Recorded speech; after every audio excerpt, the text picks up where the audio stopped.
I'm just doing this like quick little intro for my Booktube prize books. Before you watch this, I just want to like let you know what my idea of the books going into it were. Basically, so the only two books that I would have picked up of my own free will of this stack are The Nickel Boys and Reddit's Bone. Those are the only two that I would have chosen voluntarily. The rest of these books, probably not. I think Queenie is the only other one that I was interested in reading. Really not interested in reading these three books at all. No way, Jose. So anyways, now you get to see what I thought of them. Hey guys, so the other day I finished Red at the Bone by Jacqueline Woodson for the Booktube Prize, and I realized that I didn't even talk about The Nickel Boys, which is the first book that I read for the Booktube Prize, and I'm worried that I'm going to forget about things since these are fiction books and not nonfiction, so I wanted to do like a review as I'm kind of reading, so I'm just going to talk about these books really fast. So The Nickel Boys by Colson Whitehead.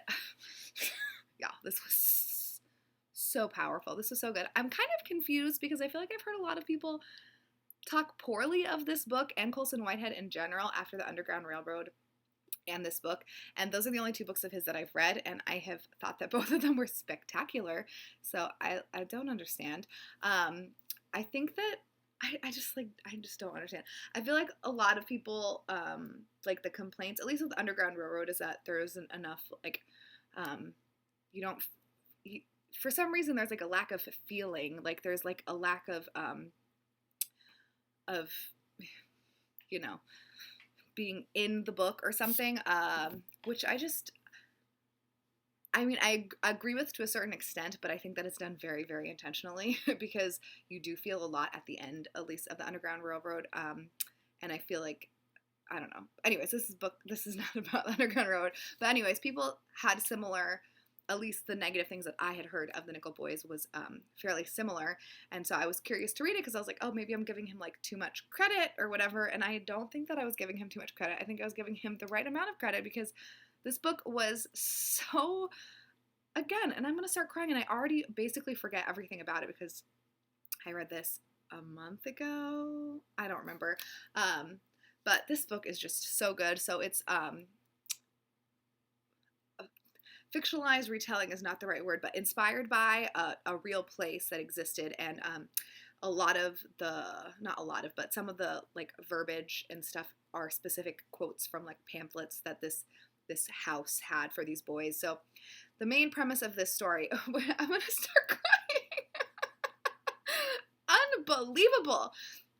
Is that there is this young black boy, and he is basically wrongfully imprisoned, which is just so frustrating, but he's sent to this school. Sorry, just thinking about how like his whole life was changed because of like one second of his life. Like if he had left the house 5 minutes later or 5 minutes earlier, things would have been completely different for him. It just, honestly, I just can't deal with it because it is so frustrating. It makes me hurt so much inside. But anyway, so he gets sent to this reform school, I guess. I don't know when this is supposed to take place, in the 60s. So he gets sent to the school, and it is segregated. There are white boys and there are black boys, and they are segregated. And they basically are it's kind of like a labor camp / reform school. So these are juveniles that have done something wrong, or their parents didn't want them, or the state decided they deserved to go here for whatever reason. So it's kind of unclear as to how all of the boys get there, but I don't think that all of them have criminal records. I think some of them like maybe are in foster care or whatever, and they just get sent to this place. And I just think it was done so well. I think it was done so well. My favorite thing about this book, well, no, that's not my favorite thing, but a thing that I really respect about Whitehead and this book is that I feel like there's a tendency when one speaks of race and one speaks of whites versus blacks or whatever, to say like, oh, I don't know, there's like a tendency to like focus, I guess, so much on that. That's not even the right words, because that is obviously like a thing that happens in this book, but basically the white boys are not treated well either. Like, they are not treated well, but they are treated so much better than the black boys. And so I feel like there's a real sense of what is happening to these two different groups of people without you feeling like, oh my gosh, what is this cat doing? This is why I should like practice what I'm going to say before I say it.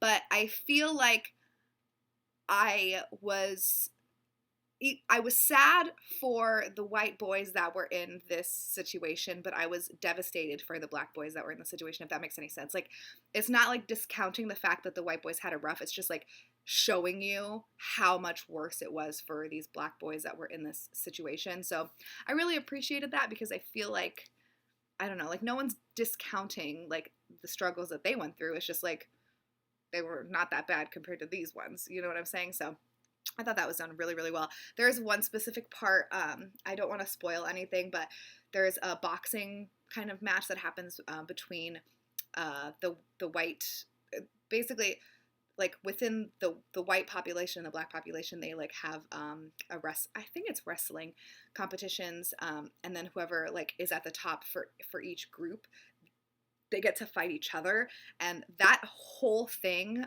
oh my god, at the end of that, like, had me devastated. I think that was the most heartbreaking part of the book to me, actually, even more than the ending. I just, like, that really, like, the despair. This book was so powerful. I don't really know what else to say about it other than it's gonna be hard for another book to top this one for me in the group. But again, it's the first one that I've read, so I'm not sure. I think it was absolutely fantastic. There's not as much focus. It does, like, talk about, like, specific acts of violence that happen against these boys, like, with regards to, you know, all kinds of stuff. So it does touch on that, but I feel like the core of this story is more than that. Like, that's, I don't think that there is, I don't know, again, what the right verbiage is, but it's, this cat is driving me nuts. It's not, it doesn't feel exploitive, because it's not like, here are all of these bad things, kind of, and like, let's watch and gaze at all of these bad things. It's, those are put into the books so that you understand what is happening, but it's definitely the story of a boy and like what is happening to him, specifically, like, so he has relationships with people and all of these things that happen, and it's just like, this book is so good. I would 100% recommend. I think I gave this 4 stars, but I think I'm gonna bump it up to 4.5 because it was just like so good. Anyways, and so I have also read Red at the Bone by Jacqueline Woodson, and this is also the second Woodson book that I've read. I read Another Brooklyn, I think that's right, Another Brooklyn, and Another Brooklyn blew my mind also. And so then I started reading this, and I was like, oh, I don't love this as much, and I got so sad. But then I ended up really loving it, and also I'm gonna cry talking about this book. This is an emotional round. I hope that I don't like the other books, because this is going to be tough to rate or rank or whatever. Also, this video is going to be super long. I can already tell. So this book, I don't even know how to describe what this book is about. At the main, I guess, like, core of the book is we have a young girl who is coming of age, and her parents are separated, or I don't think they ever got married. They're separated, and they had her when they were, 15, 16 years old. So it's the story of like a teen pregnancy, and like how that affects the generation above and the generation below that. And I was not like super in love with this because I couldn't really relate to a lot of it. The only other like, teen mom situation that I know well is, Gilmore Girls. That's the only other, like, that's the only frame of reference that I have. And a lot of the beginning of the book is, I'm going to throw this cat out of the house. Laverne! Baby! She's so crazy. Baby, what are you doing?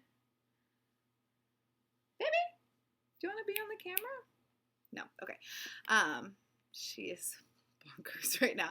Anyway, so I couldn't really like relate to any of that because the beginning of the book is really kind of like setting the stage for the rest of the book.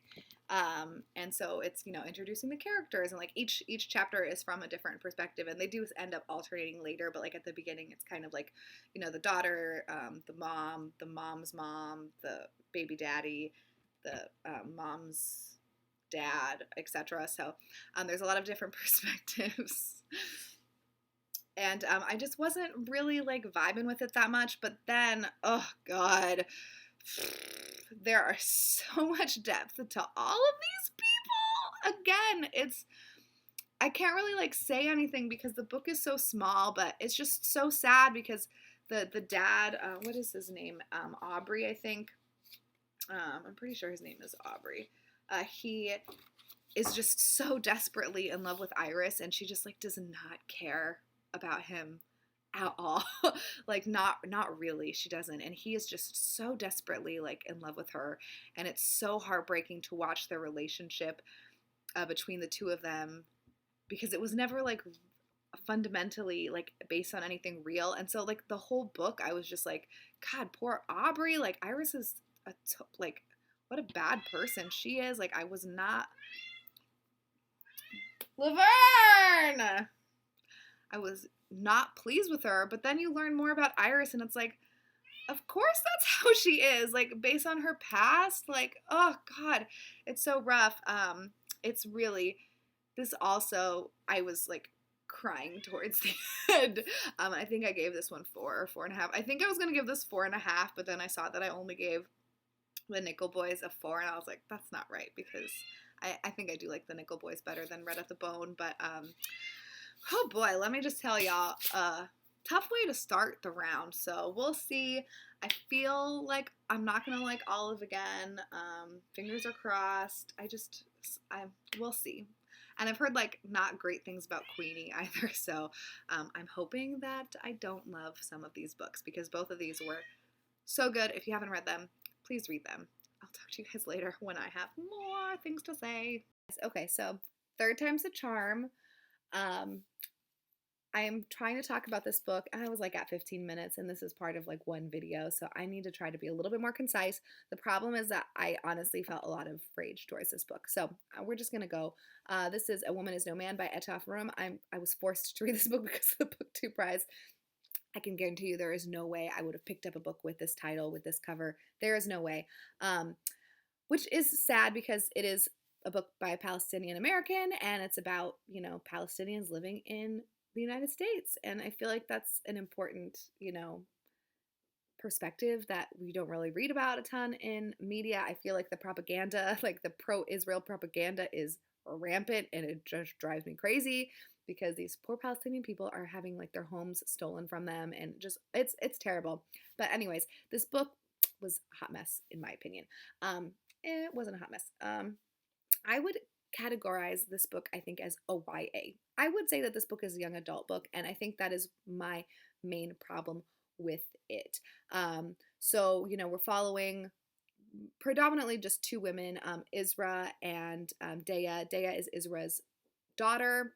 Isra was a Palestinian woman who was married off to a Palestinian family that had immigrated to the United States. So in the United States, she's basically been abandoned by her family, because they wanted her to move to the United States. So she's got, you know, her mother-in-law, who's horrendous, you know what? Her husband, who is extremely absent. Her father-in-law, who, you know, also absent. He's not really a significant character in the book. And then she's got her two brother-in-laws, and then her sister-in-law. So, you know, her husband, Adam, is one of 4, 3 boys, and then 1 girl at the bottom who is like a teenager kind of when she moves in. I mean, Isbra's also basically a teen. I think she's like 17 or 18. So she is a teen when she goes and gets married. I think she like is popping out the babies every minute. Like the mother-in-law is a work. Okay, she is forcing her to get pregnant like immediately. It's a girl, shocker. I just told you that she has, and it opens with this. Okay, so we know from the beginning that Isra and Adam are both dead. Dea is, basically orphaned. Her and her 3 sisters are living with their grandparents. And so she's coming of age, and she's like really frustrated because she was born and raised in the United States. And so she wants to, like, I don't know, make her own choices, be her own woman, power to the woman, whatever. And but she's stuck in this household with this like very old fashioned grandma who like wants all of the daughters married off. She's constantly complaining about the fact that, Dea is not, not a good girl, whatever. Oh crap, Jake just got home. And, so that's like Dea's, journey or whatever. And then Isra is like this poor, depressed woman that is being forced to have, babies that she's not having really a connection with. She can't even breastfeed her kids because the grandma wants her to like, get pregnant again immediately so that she can have a boy, because it's all about having boys, because, boys are the best, whatever. So yeah, that is the basic plot of this book. Things progress. You find out information like, where did my auntie go and like what really happened to my parents. Also, if you don't know what happened to her parents almost immediately, then you're not paying attention to this book. I feel like it was so obvious what happened to her parents from the very beginning. But anyways, no spoilers. And yeah, I just thought that this book was horribly boring. I think boring is the only word that I can use, because she has the same themes, the same sentences, almost like the same ideas on every single page. I'm just going to read you this right next to, I have screamed in the margins, "We get it. You don't have to be so blanking obvious." This is what I've underlined. She had to fight. She had to. The fight was worth everything, even if it meant finally having a voice. Did she want to put her life in the hands of other people? Could she ever achieve her dreams if she remained dependent on pleasing her family? It's just like so boring. I don't know. Like I feel really bad because, she's trying to like, share Palestinian like heritage and culture and like what is expected of women in like this specific society. And like, I get that, but it's just so clumsily done. I was reading someone else's, review, like lack of nuance. Like it's just so repetitive and boring. And it's just constantly like, oh, well, you're a man. You can do whatever you want. Like, oh, but like the men can't do whatever they want either, because they have like familial obligations to fulfill. No one wants to disappoint your parent. And some parents are more aggressive than others with expressing what they want from their child and what they expect from their child. And it's just, I don't know. It's just like, I just don't get, like, it was just a bummer. And I'm just, honestly, I must be like a really bad feminist because I'm so sick about women talking about how they can't have what they want. Like, I think it's because, like, I get it. I know. I don't need you to tell me that. Like, I don't need to be told that. This book is written for someone that likes to be told, like, likes to hear, oh, yeah, like, I can totally see people really, really liking this book and being, like, feeling really empowered, by Dea, and like, oh, her willingness to stand up to her grandma, and like she's gonna do, the things, but it just does not work for me. I did not like Little Women. I do not like books like that. Like, I just find them boring. The character that I found the most interesting was the abusive husband, okay? I found him to be the most interesting because he has so much going on. He's such a complex character. Like, obviously I didn't like reading his perspective because or it wasn't his perspective, but obviously didn't like reading about him because he was making his wife horribly depressed. And like, that was very difficult for me to read because it's, it's really sad. But Dea, I just like was so bored by her. Like, I just couldn't. It's just a whiny YA kind of feel. And the dialogue in this book was absolutely just boring too. They talk about how much they love books all the time. It's not that simple, You can still forgive her. There's still time. It's just, I don't know. It wasn't for me. I gave it 2.5 stars. Jake just got home with my food, so I'm going to go. Sorry if I was too mean. This is take 3, so, it could have been weirder. And Jake got take 1. The real hot take right when I finished it.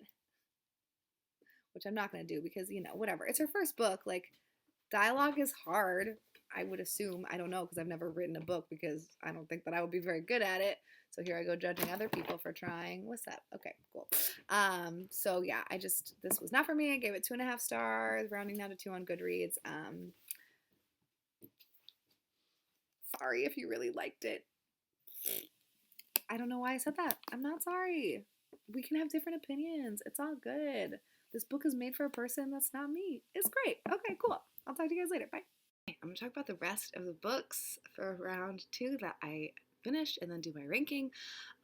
So I just rewatched my clips that I did of the Whitehead book, oh my gosh, The Nickel Boys, Red of the Bone, and A Woman is No Man. And I just want to like reiterate. So that's the order that I started them in. Obviously, that's why those ones have videos. And I'm sorry this video is going to be so long. But A Woman is No Man to me is just like, I just hated that book so much. And I do feel kind of bad about it. But I really can't control my emotions. And honestly, if you really liked A Woman is No Man, can you like tell me why? Because I really thought that the writing was just terrible. Anyways, I'm gonna move on. So the next book that I finished was Queenie by Candace Cardi Williams. This one, and the rest of these books, I read like a minute ago. So hopefully I won't talk as much about them because hopefully I won't remember a ton. All I knew about this book was that Dee Dee from Brown Girl Reading, it did not like it. Okay, that was like the main thing. I feel like there's a lot of like complaints about like stereotypes and like I don't know. I've just heard not great things about this book, and yeah, I didn't love it. I didn't hate it. I don't know. It was just fine. This is another one of those books, like, it's so disappointing because this cover is it's just absolutely beautiful. And when you see a cover that looks like this, you just think like, oh, that's going to be a great book. And you know what? It's not. And just like A Woman is No Man by Etaf Ram, this is written by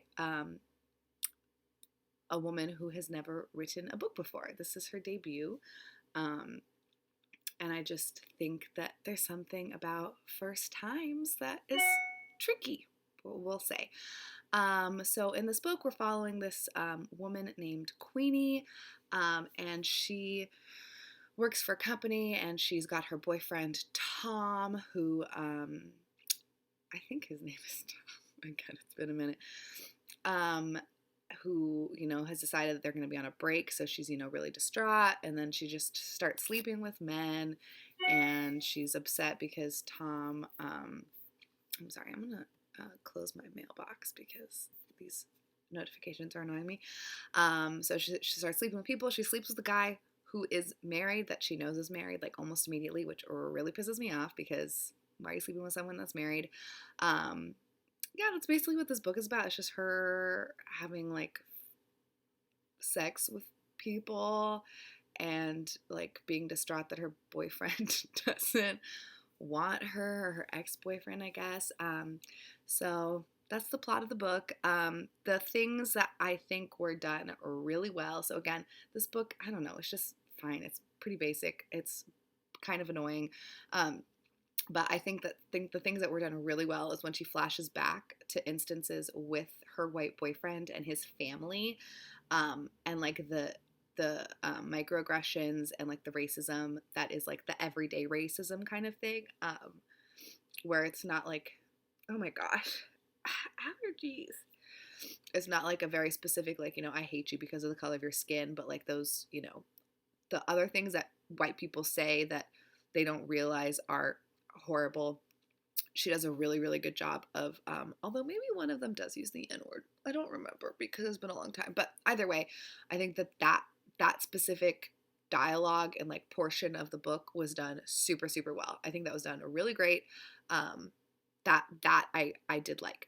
But the rest of it was just like a flop, kind of. She mentions the Black Lives Matter movement, and like, her whole thing is that she's a journalist, or she works for this like journalist company, and she's like, oh, like, let me talk about Black Lives Matter, and like, there's another like police whatever brutality against an unarmed black man. But it's just like, it doesn't feel like part of the story. It just feels like it was thrown in there for what reason, I don't know, but there's no follow through with that. It's just kind of like peppered in, so it just feels like kind of disingenuous to me. Like, she feels like she needs to mention that because it's something that's happening, but like, okay, well then like focus your book around that, or have her actually do some research on it and talk to people that are like experiencing it. I don't know, it felt like cheap to me, kind of, to like include that in the book. I did think that the writing was way better than Itoff-Ram's writing.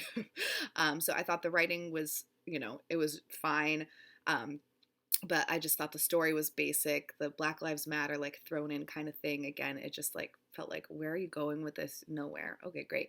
And I will say also, I'm really irritated because there's a whole plot point with one of her friends, who there's a miscommunication, and I don't want to spoil the book for you, but basically her friend is a complete and utter bitch to Queenie. Like, she is horrible to Queenie. And then Queenie kind of forgives her, and it's just like, oh, that's fine. And it's just like, what? If a friend spoke to me that way, I mean, not my friend anymore. I don't care. Like, the things that were said were so horrible. I just like was so upset on Queenie's behalf, and then they just like swept everything under the rug. Kind of like how, I don't know. It's just, I don't know. I guess I won't talk about Wellness No Man anymore. But I just found that to be quite unbelievable and really upsetting. Like, I feel like Queenie doesn't respect herself enough or something, because like that, it's one thing to like be manipulated by a man, but like to let someone that is your like best friend kind of speak to you that way, I don't know. I say it's one thing to be manipulated by a man, because it's easy. I don't know. I feel like it's easy to be manipulated by a man sometimes. Okay, because women like to feel good, but I don't know. I feel like women should not treat other women in horrible, horrible ways. So I think I gave that 3 or 2.5. I don't know. I don't really care anymore, to be honest with you. And then the next one that I finished is The Beekeeper of Aleppo. I'm sorry, guys. I feel like I'm being so snotty. Literally because I've got snot coming out of my face, but also like snotty because I'm being a little brat about these books. So the next one that I finished was The Beekeeper of Aleppo by Kristy Lefferty, and I'm just going to say it, looking at this cover, there's no way I would have picked this book up if it wasn't for the Booktube prize. Like, no way in a million years would I have picked this up. But I actually did really like this one. I did not at first. I was really nervous because after Woman Is No Man and Queenie, I was like, this is going to be the same type of crap. And I was not enjoying it, and I was not liking it, and then I just was crying and crying and crying and crying at the end. It really turned it around. I don't remember like why exactly, but I will just tell you what the book is about, I guess. I forget what their names are. Nuri and Afra are living in Syria. They're living in Aleppo. Oh my God, obviously it's called The Beekeeper of Aleppo. And then, y'all know what's happening in Syria, right? Okay, cool. So because of the devastation and the war and all the stuff that's in Syria right now, they decide to flee. I forget where they go to. Are they where they're trying? Okay, they're trying to go to the UK, and so they have to make their way to the UK, and it's just like,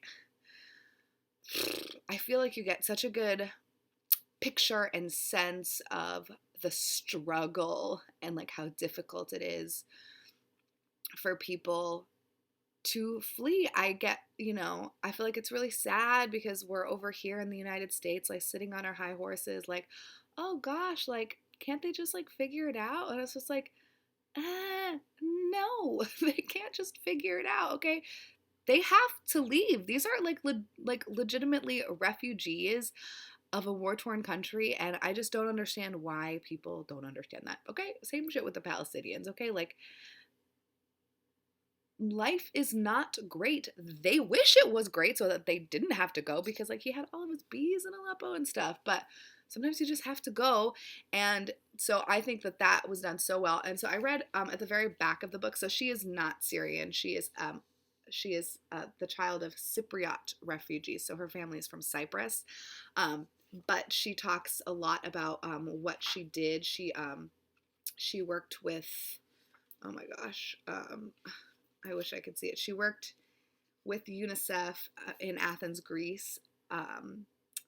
So she kind of like, she describes in her author's note her experience with these refugees and stuff. And so that's like what inspired her to write this book. And you can really feel that she knows what's going on and that she understands the plight of these people. This is not just like, I'm going to decide to put like words on a page. Like, she she knows and she understands. Like I mean, obviously she didn't go through it personally, but she was with people that have, and like you can just feel the love that she has for these people. I'm gonna start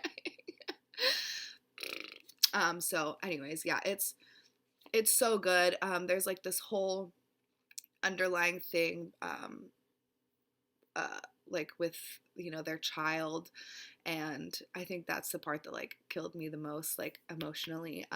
I honestly, I don't remember a ton of this plot. I just remember this, like, the little boy situation, and just like the emotion that I had while reading this. I would recommend reading this book. I think I gave it 3.5. Maybe it deserves a 4. Maybe a 3.5. It's so hard because, you know, I don't want to, like, you know, I'm being stupid basically. So yeah, this was really, really great. And then the last book,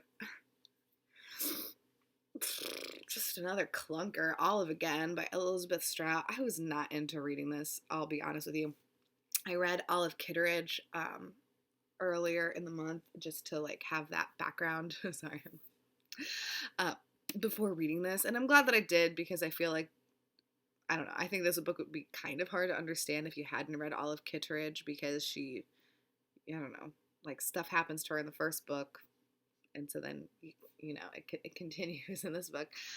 Both books, I don't know, just like so boring. I just don't care about any of this crap. Like, it's also really confusing because she's like so kind to people. So when it's, because this book is told from multiple perspectives. Olive Kitteridge, I think a little bit more than this one. This one, it goes back and forth between her perspective and other people's perspectives. So it's not as like each story is from a different person, like the first one is. But it's just like when it's from her perspective, she's a total cranky old bitch. Like, she is not a nice person. And then when it's like the perspective of other people, she's like this, you know, angel from heaven that's like helping them in their plight. And it's just like, it doesn't feel like it's the same person. It feels like two completely different people. I think when she's really saucy, it's really funny, I guess, but I just don't care enough. I don't care. I don't care at all. So, you know, whatever. I just don't care. I think that she is, you know, I just don't see what the point of this book is. I feel like this kind of reminds me of The Handmaid's Tale, the second one. Like, it's just these women that have written books, and I say these women, okay, let's say authors, whatever. That was kind of sexist of me. I apologize. These people that have written books that were like really popular in the past, and then are just trying to like make more money, kind of like with the Star Wars, just like putting out a sequel just because they know with the name recognition people are gonna buy it. It just feels like kind of shitty to me. I just don't get it. And yeah, I just think it's boring. Also, I find it highly like odd that so many bad things happen to so many people in such a small town. Like, literally everyone has some kind of trauma. Like, someone, you know, I don't even remember because I just don't care. So that was it. Heyo, I finished. Hopefully this video isn't too long. I think it's going to be about 30 minutes. Please, not longer than that. So in case you couldn't tell what my ranking was, number 6 is A Woman Is No Man by Etaf Ram, because, again, this book was just not well written, and it made me not care about any of the stuff that was happening, which is opposite of what a book like this specifically should be doing. Then Elizabeth Strout's Olive Again, just because, like, no one cares. And then Queenie, I did put Queenie above Olive Again, just because she is a debut author, so it's fine if her book isn't, you know, spectacular, but she should know better. She's been writing for a long time. Okay.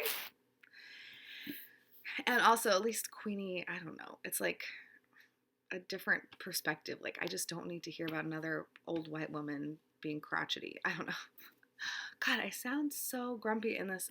I'm really pleased that I'm reading the nonfiction realm this time. I just don't want to be forced to read like these contemporary books I just don't care about. Next is The Beekeeper of Aleppo by Kristy Lefferty. Then Red at the Bone by Jacqueline Whitson was number 2. And then Colson Whitehead's The Nickel Boys was number 1. So that was it. Thanks for watching this long video. I'm sorry.